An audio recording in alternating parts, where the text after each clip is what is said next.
Dobrý deň želám všetkým priaznivcom matematiky a ako občas poviem, želám ho aj tým, ktorí matematiku nemajú radi. Ja viem, že tých je fakt, že väčšina.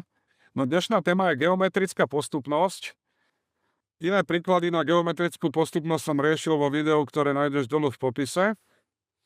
A tento príklad, túto sústavu rovníc som si pre vás pripravil kvôli nasledovnej veci.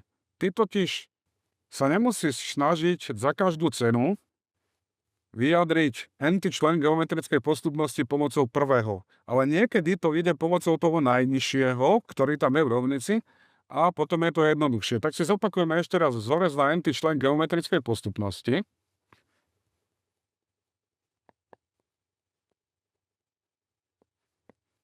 B n-ty člen sa rovná B1 krát Q na n-1.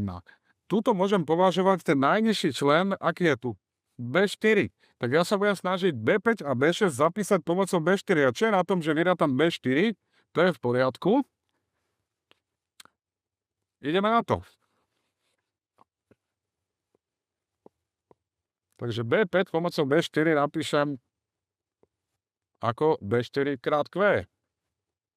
Ešte tu by malo byť taká, že? Taká nejaká kváčka. Pozdravujem pani učiteľku z prvého ročníka.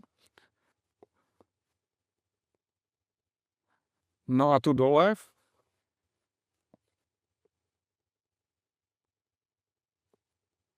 B6 napíšem ako B4 krát Q na druhú minus 8B4 rovná sa 3. No, máme to trošku zjednodušené a opäť tam môžeme urobiť nejakú operáciu a to vyňať B4 pred zatvorku.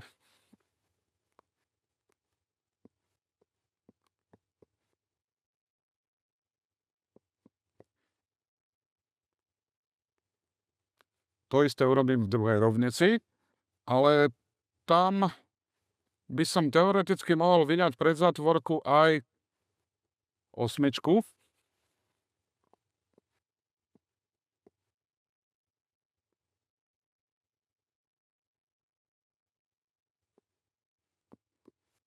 Tak, zatiaľ som spokojný a dokonca aj sám so sebou. Ekvivalentná úprava bude opäť podelenie jednej rovnice druhou. Zoberiem si toto, delené toto.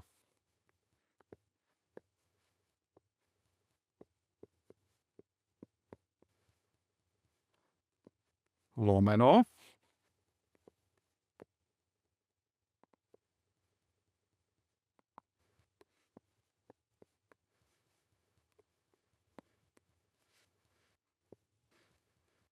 Aha, tuto sú, dobre, 3 a tuto sú minus 3/4. To bude ako keby takto.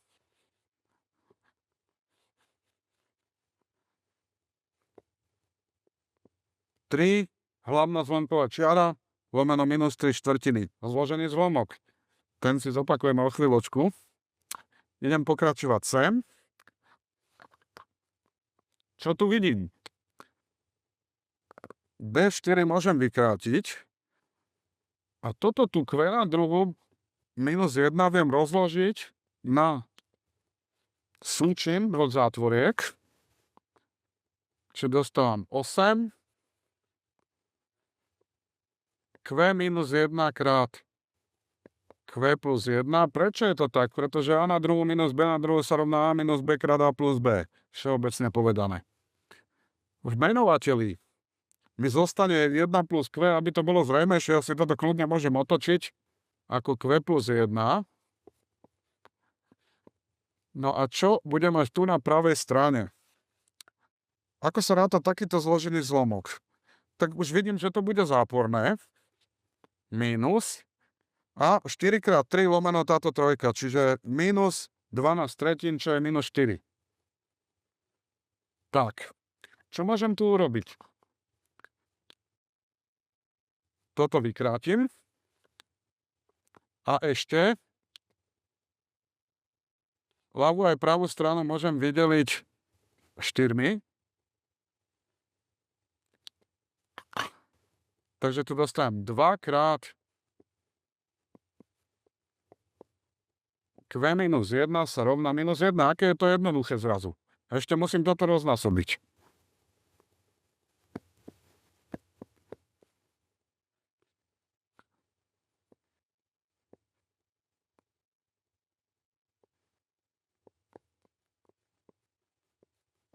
Kvocient vyšiel teda 1 polovica.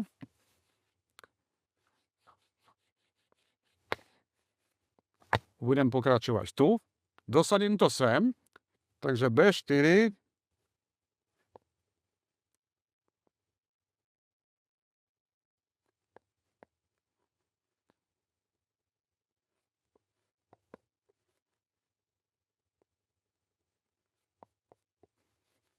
napíšem to takto, že minus 3/4 lomeno 1 plus Q, aby to pre vás nebolo nejakým spôsobom, že máte odpor k tomuto vypočítať ako zlomok.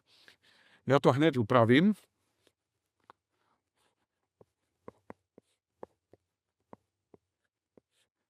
Delené. A teraz 1 plus 1 polovica. To sú 3 polovice. Čo znamená, zopakujeme si základnú školu, 7. ročník, prvý polrok, čo znamená delenie zlomkov. Je to násobenie prevrátenou hodnotou.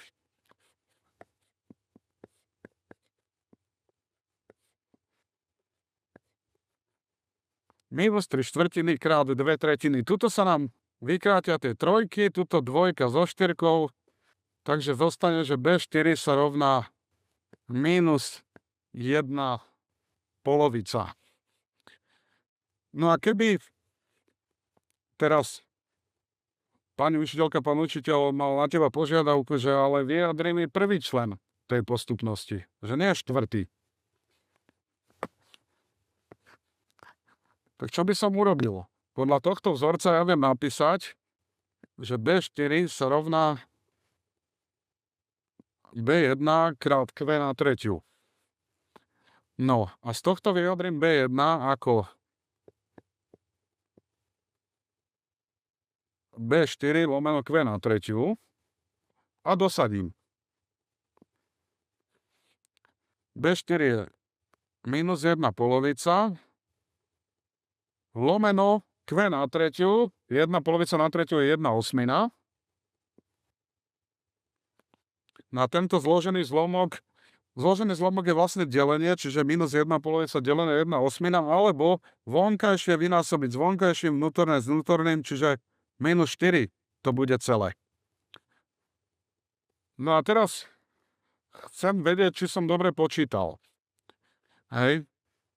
Tak mohol by som si urobiť skúšku správnosti, že či mi to celé sedí. Lenže ja som si to už zotrel, tak ju neurobím.